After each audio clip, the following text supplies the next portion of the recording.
Assalamualaikum warahmatullahi wabarakatuh. Selamat pagi dan selamat sore semuanya. Pada hari ini saya akan menjelaskan kembali tentang rekonsiliasi fiskal, khususnya di dalam praktikum, dengan soal yang berbeda. Diharapkan dengan soal yang lebih mudah ini, kita bisa memahami lebih jelas seperti apa konsep rekonsiliasi fiskal di dalam praktikum ini ya. Oke. Di sini kita memiliki soal untuk rekonsiliasi fiskal, yaitu dengan nama perusahaan PT Bintaro dengan nomor NPWP sekian, kemudian alamat, dan kemudian di sini juga ada keterangan pemilik modal, ya. Kemudian ada susunan direksinya, dan ini adalah merupakan laporan laba rugi versi komersialnya yang sudah kita pindahkan nanti di dalam bentuk Excel ya. Oke, jadi ini adalah laporan laba rugi versi komersial yang sudah nanti kita akan pindahkan di dalam bentuk Excel. Selanjutnya, di dalam laporan laba rugi komersial ini tentu saja kita akan membuat koreksi baik itu yang sifatnya positif ataupun negatif ya. Sehingga kita bisa membuat laporan laba rugi versi fiskal sesuai dengan ketentuan yang berlaku ya.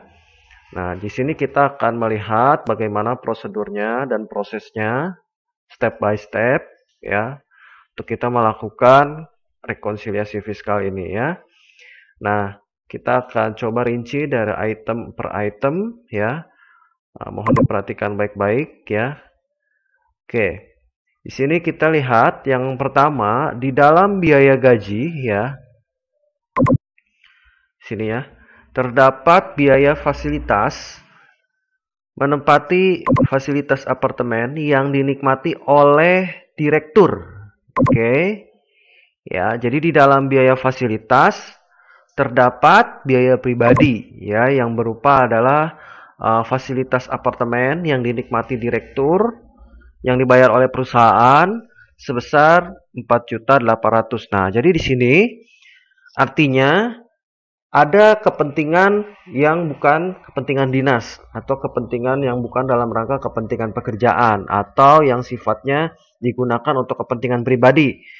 Nah, tentu saja di sini kita tidak bisa mengakui ya di dalam perpajakan itu tidak diperkenankan ya. Nah, jadi ketika kita mengkoreksi, maka nanti kita akan masukkan sebagai koreksi positif karena dari 81.400.000 ini sudah termasuk dengan biaya fasilitas apartemen untuk direktur ya. Nah, sementara di dalam perpajakan itu tidak diakui ya, biaya yang kaitannya dengan kepentingan pribadi di luar kepentingan dinas atau pekerjaan itu tidak bisa diakui. Sehingga kita masukkan sebagai koreksi positif dan laba fiskal kita menjadi 76.600.000 ya, berarti 81.400 kita kurangi dengan 4.800 seperti itu ya. Perlu diingat ketika kita melakukan koreksi positif, maka nanti akan ada penurunan ya di laba fiskalnya. Oke. Sementara untuk koreksi negatif, dia akan menambah laba fiskal. Jadi itu ya, ketika kita masukkan ke koreksi positif, maka akan mengurangi laba fiskal, tetapi ketika kita masukkan sebagai koreksi negatif, maka dia akan menambah laba fiskalnya. Seperti itu ya. Oke, selanjutnya itu item pertama ya. Selanjutnya di sini ada perhitungan penyusutan yang kita dapat lihat pada tabel di bawah ini ya. Pada tahun sebelumnya wajib pajak menggunakan metode penyusunan secara garis lurus. Nah, sekarang kita lihat di sini ya. Untuk penyusutan ya atau amortisasi tentu saja kita berpatokan kepada metode yang bersangkutan ya. Di sini dikatakan metodenya adalah merupakan metode garis lurus ya. Nah, di sini kita akan menyesuaikan ya sesuai dengan metode garis lurus ya. Kita sudah punya keterangan di sini untuk asetnya, tanggal perolehannya, umur ekonomisnya ya, kemudian harga perolehan, nilai residu, dan ini adalah yang diakui secara komersial ya. Kemudian kita akan melihat bagaimana kita akan mengubah ini menjadi versi fiskal. Nah, dari versi fiskal yang diakui itu adalah merupakan secara garis lurus, sehingga kita akan buat tabel yang berbeda di sini ya. Oke. Nah, perlu diketahui dulu ya, sebelum kita masuk ke penjelasan mengenai metode ya, garis lurus ini ya. Oke. Saya coba agak besarkan. Nah, di sini ya, ini adalah patokan kita ya. Jadi ketika kita menggunakan amortisasi dan penyusutan, maka kita akan berpatokan pada aturan ini ya. Dimana untuk kelompok harta yang berwujud ya, nanti Anda bisa searching karena ini adalah materi mengenai amortisasi dan penyusutan. Yang pasti di sini adalah yang saya pakai adalah tarifnya saja ya. Untuk kelompok 1 yang merupakan aset bukan bangunan dengan masa manfaat 4 tahun, maka secara metode garis lurus kita ambil sebesar 25%. Untuk kelompok 2 yang bukan bangunan untuk masa manfaat 8 tahun, maka kita akan ambil sebesar 12,50%. Untuk kelompok 3 selama 16 tahun masa manfaatnya, maka kita akan ambil sebesar 6,25%. Untuk kelompok 4 dengan masa manfaat 20 tahun, maka kita akan ambil sebesar 5%. Nah, untuk yang berikutnya ya, jika ini bukan bangunan, jika sifatnya tidak permanen dengan masa manfaat 10 tahun, maka tarifnya adalah 10%. Sementara untuk yang permanen dengan masa manfaat sebesar 20 tahun, maka tarifnya adalah sebesar 5%. Nah, di sini kita akan coba masukkan ya sesuai dengan tarif yang berlaku ini ya. Oke ya. Kita tadi sudah mendapati datanya ya, data jenis aset, tanggal perolehan, kemudian ada unsur ekonomis ya. Nah, di sini kita untuk mempermudah ya, kita lihat saja ya di sini. Saya agak tutup dulu untuk yang lainnya ya, agar lebih mempermudah kita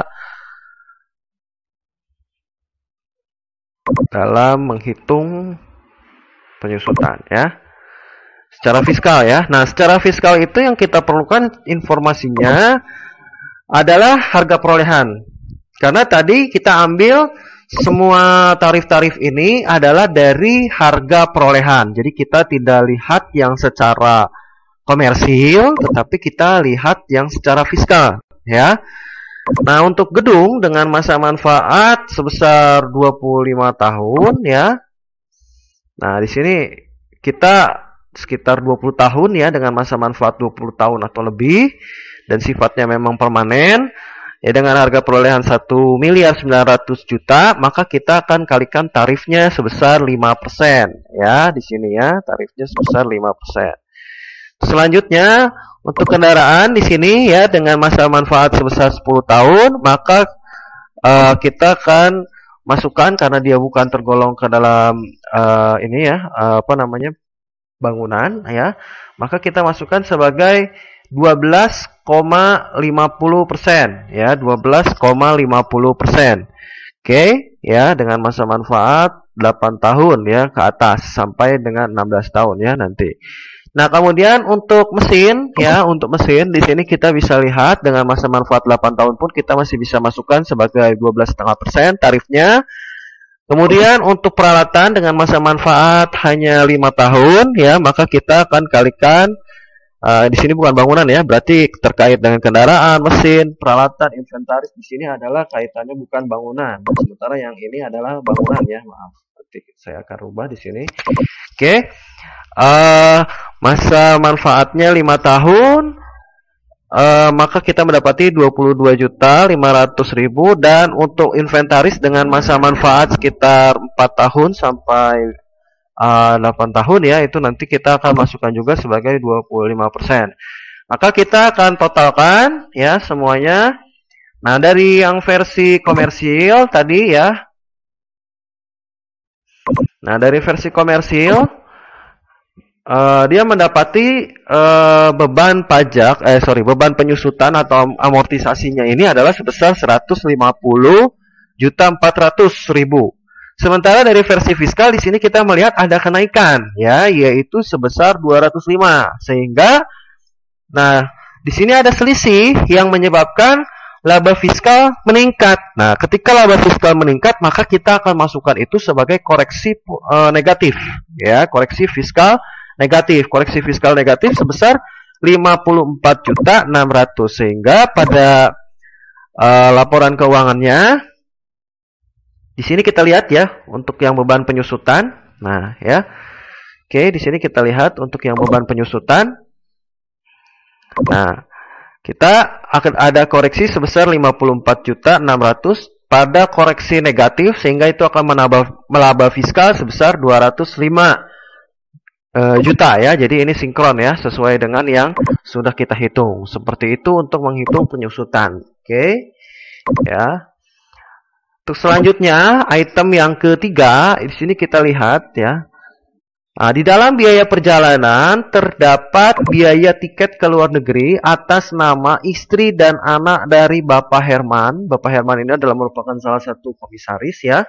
Sebesar 20 juta. Nah, ini pun kasusnya sama seperti nomor 1. Jadi ada biaya yang di luar ditanggung untuk kepentingan dinas ya, maka di situ nanti kita harus keluarkan karena itu tidak terkait dengan pekerjaan atau kedinasan ya. Jadi di sini yang ditanggung di sini hanyalah untuk Bapak Herman ya, tetapi untuk istri dan anaknya tidak merupakan tanggungan dari perusahaan seperti itu. Jadi kita bisa masukkan itu sebagai koreksi positif ya, sehingga laba fiskalnya akan berkurang ya dari 110 menjadi 90 ya. Itu saya beri keterangan di sini adalah untuk keluarga atau untuk kepentingan pribadi ya, itu merupakan tidak diakui secara fiskal seperti itu ya.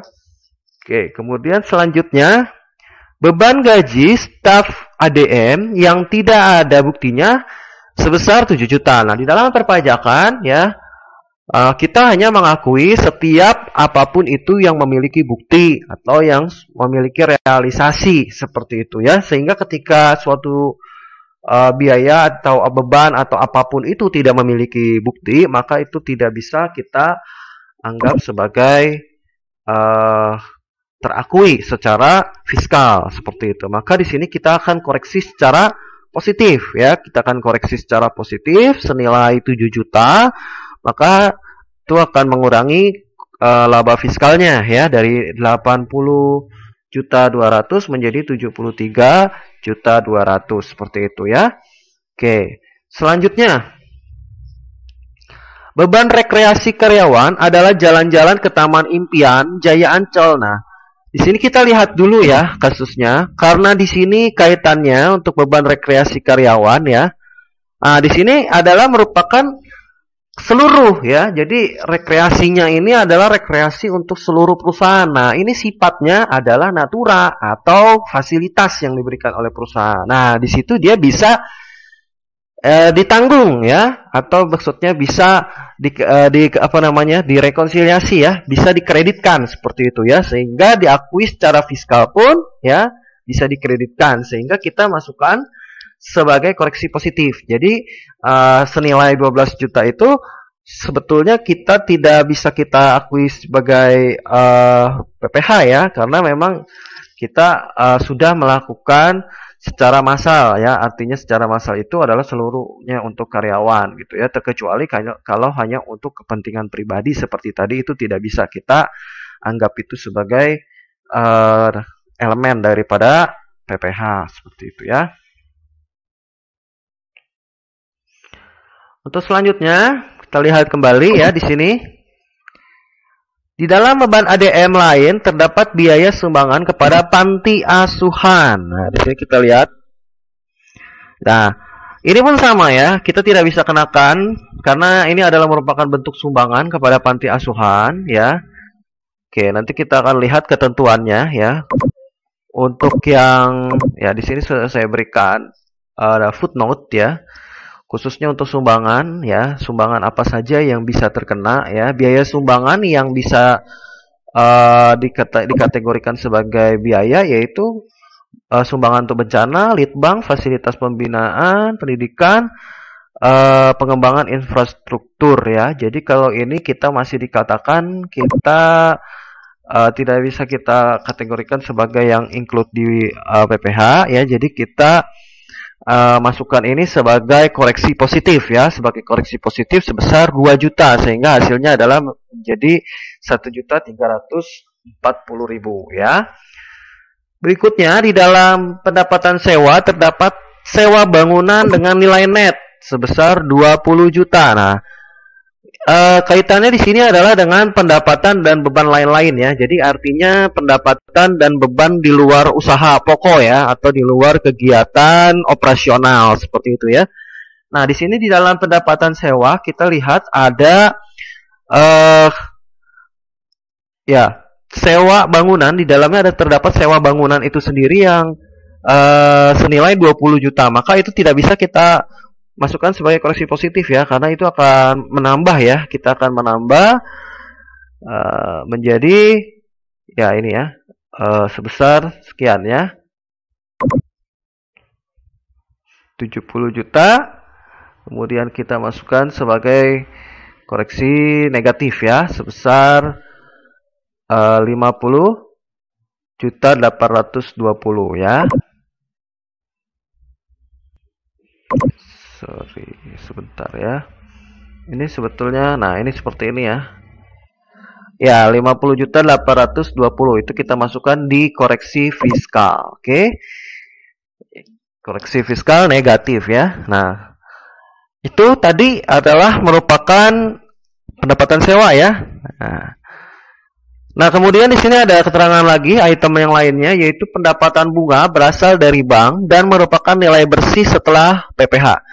Pendapatan bunga berasal dari bank ya dan merupakan nilai bersih setelah PPh. Jadi di sini artinya pendapatan bunga di sini ya adalah merupakan nilai bersih setelah PPh. Jadi kita tidak bisa kita masukkan lagi ya.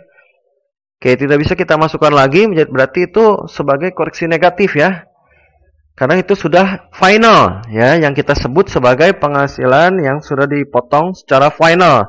Atau kita sudah membayarkan ya, berarti kita tidak bisa kita bayarkan kembali ya. Salah satu unsur dari PPh final adalah pendapatan bunga ya, maka kita koreksi secara negatif sehingga hasil di rekonsiliasinya menjadi 0 ya, seperti itu. Nah, itu semua adalah merupakan penyesuaian atau koreksi ya dari laporan laba rugi versi komersil menjadi laporan laba rugi versi fiskal. Nah, bagaimana dengan item-item yang tidak tertera ya, maka kita akan pindahkan saja sesuai apa yang ada di laporan laba rugi versi komersil ya. Seperti ini contohnya ya, beban sewa sebesar 14.480, maka dia tidak punya penyesuaian, maka kita masukkan sebagai koreksinya tidak ada, maka kita akan masukkan di laba rugi versi komersialnya tetap sekian juga ya. Oke, setelah itu semua, maka kita akan akumulasikan kembali ya apa yang ada di laporan laba rugi versi fiskal ini ya. Kita akan akumulasikan kembali ya. Kita akan hitung kembali berapa penjualan bersihnya ya. Untuk rumus-rumusnya sama persis dengan apa yang ada di laporan laba rugi versi komersil ya. Nanti Anda akumulasikan ulang di sini ya. Sehingga kita bisa mendapati ya. Nah, di sini ada laba bersih sebelum PPh. Laba bersih sebelum PPh, kita lihat di sini ada perbedaan. Pada waktu sebelum adanya rekonsiliasi, maka laba bersih kita itu adalah senilai 1.991.578. Sementara setelah penyesuaian atau koreksi atau rekonsiliasi ya, di sini kita ada sebesar 1.934.778. Nah, di sini kita menemukan bahwa adanya memang gap ya, atau adanya perbedaan antara laporan laba rugi versi komersil dengan laba rugi versi fiskal ya. Nah, lalu bagaimana untuk kita bisa menghitung berapa angsuran PPh yang harus kita bayarkan? Maka caranya adalah sebagai berikut. Oke, setelah kita menemukan laba sebelum PPh ya, maka kita bisa masukkan itu ya, atau kita akan menghitung sekarang peredaran brutonya ya, peredaran bruto. Nah, peredaran bruto itu ya, kita akan lihat dulu di sini penjelasannya. Yang kita pakai di sini karena tadi ya kita lihat peredaran brutonya di sini. Peredaran bruto itu adalah sebagaimana dimaksud dengan pasal 31E ayat 1 Undang-Undang Pajak penghasilan merupakan semua penghasilan yang diterima dan atau diperoleh dari kegiatan usaha dan dari luar kegiatan usaha setelah dikurangi ya. Jadi unsur pengurang apa saja? Retur ya, atau pengurang penjualan serta potongan tunai ya di dalam tahun pajak yang bersangkutan. Nah, sebelum dikurangi biaya yang kaitannya dengan biaya 3M. Biaya 3M ini adalah ya biaya-biaya yang terkait dengan mendapatkan, menagih, dan memelihara. Baik yang berasal dari Indonesia maupun dari luar Indonesia. Nah, apa saja yang termasuk bisa dikategorikan sebagai penghasilan yang sudah sifatnya final. Selanjutnya penghasilan yang dikenai pajak, penghasilan yang tidak bersifat final, dan penghasilan yang dikecualikan dari objek pajak. Nah, yang dimaksud oleh biaya 3M ini sudah saya rinci di sini ya, atau sudah saya berikan penjelasan ya. Biaya secara langsung atau tidak langsung berkaitan dengan kegiatan usaha atau biaya 3M ya, atau mendapatkan, menagih, dan memelihara tadi, yaitu biaya apa saja. Satu, biaya yang secara langsung dan tidak langsung berkaitan dengan kegiatan usaha, contohnya biaya pembelian bahan berkenaan dengan pekerjaan jasa termasuk upah gaji dan honor, biaya bonus, bonus gratifikasi dan tunjangan di dalam bentuk uang, bunga sewa royalti, biaya perjalanan dan biaya pengolahan limbah dan juga premi asuransi ya, premi asuransi di sini. Selanjutnya ada biaya penyusutan dan amortisasi ya. Iuran kepada dana pensiun yang telah disahkan oleh keputusan Menteri Keuangan, kerugian atas penjualan, kerugian selisih kurs mata uang, biaya penelitian dan pengembangan, biaya beasiswa, piutang tidak tertagih, dan biaya sumbangan yang terkait dengan sumbangan ini ya, bencana, litbang, fasilitas pendidikan, pembinaan olahraga, dan pengembangan infrastruktur ya. Gitu ya. Nah, sehingga di sini kita bisa simpulkan secara rumus utamanya adalah peredaran bruto itu adalah penjualan, kita tambahkan dulu dengan penghasilan di luar usaha. Kemudian kita akan kurangi dengan retur penjualan dan kita kurangi dengan biaya 3M. Oke. Nah, tadi kita sudah lihat ya di sini ya.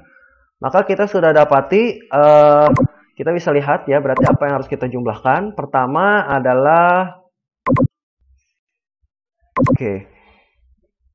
ya, yang akan kita ambil ya di sini adalah pertama penjualan bersih ya tadi, karena rumusnya adalah penjualan bersih. Kemudian kita akan tambahkan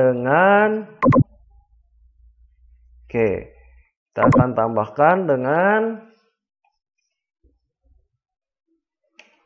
pendapatan sewa. Kenapa pendapatan sewa? Karena ini adalah penghasilan dari luar usaha. Lihat rumusnya ya, baik-baik. Penjualan ditambah penghasilan di luar usaha. Oke. Kita kurangi dengan biaya. Nah, biaya ini kita sudah akumulasikan. Tadi biaya-biaya tadi itu adalah sebesar sekian ya. Jadi ini adalah kategori dari beban yang secara operasional ya, seperti itu. Oke ya, seperti itu. Maka kita dapati hasilnya adalah 9.796.420.000. Jadi, di sini ya, tadi peredaran brutonya adalah sebesar 9 miliar. Kemudian untuk PKP atau penghasilan kena pajak, nah di sini kita baru bisa melihat PKP-nya. PKP itu adalah laba bersih sebelum PPh, atau kita bisa katakan ini sebagai PKP ya. Oke, kita bisa katakan ini juga sebagai PKP, penghasilan kena pajaknya. Oke ya. Setelah itu, berdasarkan ketentuan dari tarif pasal 17, pasal 31E, Undang-Undang PPh, jika itu melebihi 4.800.000 untuk badan, maka dia akan dikenakan perhitungan PPh badan ya. Nah, tetapi nanti kita akan lihat seperti apa teknik perhitungannya. Jadi teknik perhitungannya adalah kita harus mengakumulasikan penghasilan kena pajak yang mendapat fasilitas dan penghasilan kena pajak yang tidak mendapatkan fasilitas. Rumusnya seperti apa? 4.800.000 ini adalah batas yang ditentukan oleh keputusan Menteri Keuangan berdasarkan Undang-Undang PPH. Jadi kita tidak bisa rubah ya. 4.800.000 kita bagi dengan peredaran usaha 1 tahun atau yang kita sebut dengan peredaran bruto ya. Kalau Anda lebih mempermudah bahasanya sesuai yang sudah kita lihat di atas, bisa kita katakan sebagai peredaran bruto ya. Dikali PKP. PKP ini tadi adalah sekian. Mengapa di sini ada yang dibulatkan? Jika Anda memang menemukan di sini ada yang ganjil, kemudian Anda mau bulatkan, silahkan ya. Pembulatan itu diperkenankan sampai batas ribuan ya. Oke. Kalau di sini kita sudah bulat, berarti tidak perlu kita lakukan pembulatan kembali. Berarti yang kita masukkan adalah 4.800.000. Kita bagi dengan peredaran bruto yang tadi kita sudah hitung, yaitu 9.796.420. Kita kalikan dengan 1.934.778. Sehingga hasilnya adalah sebesar penghasilan kena pajak yang mendapatkan fasilitas adalah sebesar 949.992.675 ya. Lalu penghasilan yang tidak mendapat fasilitas yaitu sama ya, penghasilan kena pajak setahun tadi kita sudah lihat berapa, yaitu 1.934.778, langsung kita kurangi saja dengan PKP yang mendapat fasilitas. Ya, tadi kita sudah dapati ini PKP yang mendapat fasilitasnya adalah sebesar 947, 992, 675. Maka menghasilkan 986, 785, 325 ya. Oke, ini adalah merupakan penghasilan yang tidak mendapat fasilitas. Nah, untuk menghitung PPh terhutangnya, di sini kita lihat untuk PKP yang mendapat fasilitas, maka dari yang kita sudah dapati tadi kita akan kalikan dengan tarif. Tarifnya adalah sebesar 50% dikali 25%. Ya, ini sudah ketentuan atau peraturan. Jadi, dari hasil yang mendapatkan pajak fasilitas tadi, ya, itu kita akan dapati hasilnya sebesar 947 ya. Tadi yang mendapat fasilitas, maka kita kalikan 50 kali 25%. Ya, maka hasilnya adalah 118.499. Untuk yang tidak mendapat fasilitas hanya dikalikan 25%. Ya, berdasarkan Undang-Undang PPH nomor 17 dan 31E seperti itu ya. Jadi untuk yang penghasilan kena pajak mendapat fasilitas kita kalikan 50% kali 25%. Sementara PKP yang tidak mendapat fasilitas kita kalikan 25%. Maka hasilnya adalah sebesar 246.696.331 ya. Nah, di sini kita akan jumlahkan. Jumlah PPh terhutang kita adalah sebesar 365.195.415 ya. 365.195.415. Nah, kalau kita sudah menemukan jumlah PPh terhutang, maka sekarang tugas kita adalah ini part terakhir ya, yaitu kita akan mengakumulasikan dengan kredit pajak yang sudah dibayar ya. Nah, tentu saja ketika tadi kita ada pendapatan sewa di dalam elemen pendapatan dan beban lain-lain ya. Tentu saja kita sudah dipungut ya. Ketika kita melakukan pendapatan sewa, maka kita akan dipungut yaitu PPh pasal 23 ya, PPh pasal 23 ya yang tentang pendapatan sewa yaitu sebesar 50.820 sesuai dengan ketentuan PPh 23. Kalau Anda lupa silakan Anda kembali lihat kembali ya, untuk sewa itu tarifnya berapa persen pada PPh 23. Yaitu sebesar 2%. Nah, kebetulan di sini kita tidak ada lagi yang kaitan dengan yang final atau kaitan yang artinya final itu yang sudah dipungut ya, yang berbarengan saat Anda membayarkan, saat itu juga Anda dipungut gitu ya. Nah, maka ada sebesar 1.016.400. Jadi jumlah kredit pajak yang dipotong atau dipungut oleh pihak lain karena kita kaitannya dengan sewa ya, maka sebesar 1.016.400 ya. Ini hanya berlaku kalau ada yang dikatakan sebagai final. Oke, kita bisa hitung karena final itu biasanya sudah dipotong oleh pihak lain ya, seperti itu. Selanjutnya tadi kita juga melihat untuk PPh pasal 25 ya adalah merupakan beban pajak yang sudah kita bayarkan. Nah, beban pajak yang sudah kita bayarkan ini adalah merupakan beban pajak PPh pasal 25. Jadi kita sudah bayar sendiri ya PPh 25-nya, yaitu sebesar 108 juta. Oke, ya. Maka ini kita bisa lihat kita akan kurangi ya di sini.